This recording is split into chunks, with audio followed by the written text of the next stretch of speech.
Foundation, in partnership with Ashesi University and McGill in Ghana, to support alumni entrepreneurs across universities in order to create a path and livelihood for youth community through research fund project.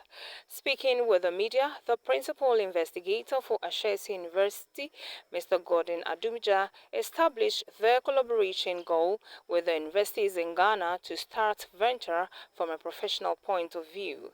He said that Ashesi is ready to educate the entrepreneur leaders with a goal to transform the economy of the country, most especially those that have been out of school for a long time. We all know that there's a high graduate unemployment rate in the country. In fact, in some circles, it's described as a security threat. Ashesi is set up to educate ethical entrepreneurial leaders with the courage to transform the continent. So we are always looking at ways in which we can support our students to gain entrepreneurial interest and also to, when they graduate, either start businesses or do things entrepreneurially when they join large companies in industry. So we wanted to understand the impact that the education, or we call the experiential education that we're giving them, wanted to understand how it was impacting or how it was influencing their entrepreneurial actions, whether as startup founders or as employees in companies. And we're doing this with McGill University. It was a collaboration that started the research, and it was interesting for us to engage in this research question whilst comparing Ashesi, a young university, a little over 20 years old, with McGill University in Canada, a much older university, a little over 200 years old. So that was the context of the study. About here today is how we support alumni that have been out of school for long, 5 to 7 years. At Ashesi, we have a venture incubator, the Ashesi Venture Incubator, that supports graduating students and recent alumni to do a market research and sort of incubate their ideas for a year as part of their national service.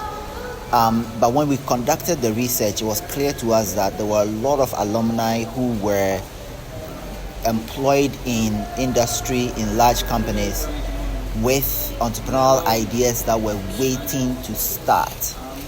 And some global research, some work published in the Harvard Business Review also tells us that the average age of a successful entrepreneur is 45, not 22, right? Like we think. So it was clear to us that there's a gap there that universities, including ours, should probably do more to support entrepreneurs that have been out for long, 5, 7, 10 years. And it didn't look like there were any programs existing currently that were supporting that do that. And so we've brought a number of universities together. We have Ken UST, UMAT, UCC, a number of University of Ghana Business School, a number of other organizations that do entrepreneurial training, MEST, and so forth, to really interrogate this question: how can such institutions, of course, working with partners in industry, build programs that support people who have had some entrepreneurial education or have experiential education that's supposed to predispose them to startups?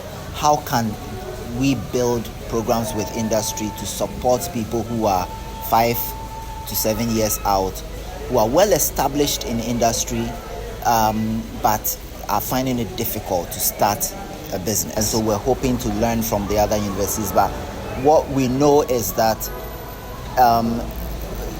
companies can, for instance, spin out teams that develop interesting solutions to become startups that they invest in. We've seen that. We see that globally. We've seen that here. I think a lot of the financial services startups or new companies come from people who they're started by people who have a lot of experience in banking and so forth, right? So how can we put structure to some of those transitions where people with experience, entrepreneurship theory tells us that people look at entrepreneurial opportunities through a lens of experience. So if the person is an expert in a particular area, when they see an opportunity, they look at it from that lens, right?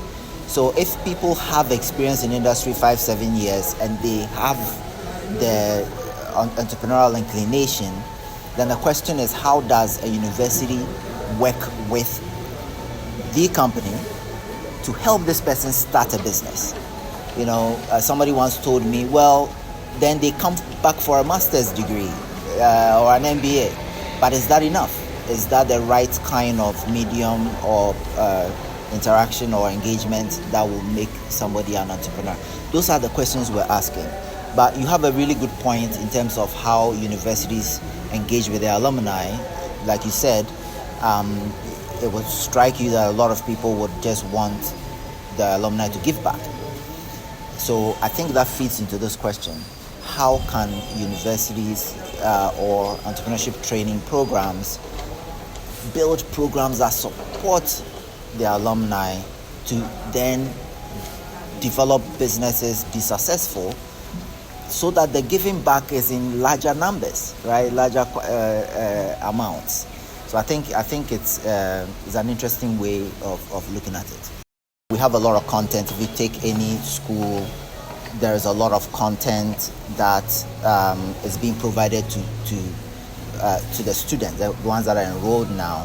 So then there's a question of how do you curate some of this content to engage with alumni so that they can be more successful, not only for them to start a business, but also for them to sustain those businesses. There are so many courses in universities that do this, right? But they need to be curated to better engage with these alumni. That's part of the questions we're asking. What does that look like? Right now, I think a lot of people will, study on YouTube or get free online content. But I think the universities have a role here, and especially if they are willing, what does the engagement look like? Is it master's degrees, or is it executive education, or what does it look like? How effectively can a university create, or let me put it another way, how can universities more effectively create content and ways of engaging with their alumni when the data says that people would normally go for industry experience before they start a business? We're not seeing that, and we're really interested to see how that can happen, both for starting and also sustaining businesses.